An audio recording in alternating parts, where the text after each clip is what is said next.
వైష్ణవి కేసులో షాకింగ్ విషయాలు బయటపడుతున్నాయి. పోలీసుల విచారణలో సంచలన విషయాలు చెప్పింది అత్త లక్ష్మి. కొడుకు ప్రేమ పెళ్లి చేసుకోవడం ఇష్టం లేదంటోంది లక్ష్మి. అయితే వైష్ణవిని చేసుకోవడం వల్ల పెద్దగా కట్నం రాలేదని కూడా చెప్పిందట. కొడుకు హరికి మరో పెళ్లి చేయాలనుకుంది తల్లి. దీంతో తను చూసినటువంటి అమ్మాయిని చేసుకుంటే భారీగా కట్నం వస్తుందని కూడా చెప్పిందట. హరిని వైష్ణవి పైకి ఎగదోసింది లక్ష్మియే, అంటే హరిబాబు తల్లి లక్ష్మియే. వైష్ణవికి అత్త వేధింపులు కూడా ఉండేవట. పెళ్ళైన నాటి నుంచే ఈ వేధింపులు కూడా ఉన్నాయి. వైష్ణవిని మానసికంగా అత్త హింసిస్తూ ఉండేదట. అయితే ఇప్పుడు ఈ సంచలన విషయాలతో ఆర్టీవీతో వైష్ణవి తల్లి చెప్పిన మాటలు కూడా, సో అటు లక్ష్మి కూడా పోలీసుల విచారణలో సంచలన విషయాలు చెప్పుకొచ్చింది. సో ఒకసారి వైష్ణవి తల్లి ఆర్టీవీతో ఏం చెప్పిందో చూద్దాం. మేము 4 గంటలకు లేచినాం.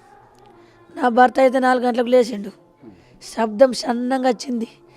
అప్పటికే పానం శబ్దంగా వస్తే ఈయన చూసి ఇల్లంతా తిరిగిండు. ఏందని తిరిగితే అబ్బా నా దగ్గరకు వచ్చిండు. ఏమో ఇంట్లో శబ్దం పడుతుంది, నా బిడ్డనేమో ఎత్తుండే లేవనంటే ఈయన మాట ఆడిన్నాడు.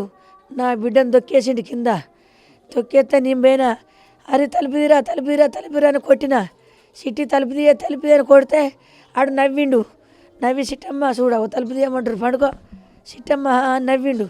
అబ్బా జాంతరం ఆడుకుంటున్నట్టు నీ తలుపు తీస్తే ఇజ్జత్ పోతుంది, నా అత్త నన్ను జాంతరం ఆడుకోక తలుపు తీస్తుందని అంటారమ్మన్నో. అద్దపా పడుకుందాంపా, నువ్వు జాంతరం ఆడే కాడికి పోతావని నేను అప్పుడు తలుపు కొట్టిన. నా బిడ్డ బతుండే. ఆయన మాటినాక ఆయన తిట్టి నేను తొలకపోయి ఆయన రూమ్లో పన్నాక అదే వరుతుండే ఆయన. అది జాంతరం కదే, నా బిడ్డనేమో ఎత్తుండే అని అంటే మళ్ళీ ఒకసారి పోయిందంపా అని పోయిందా. ఏం శబ్దం లేదు.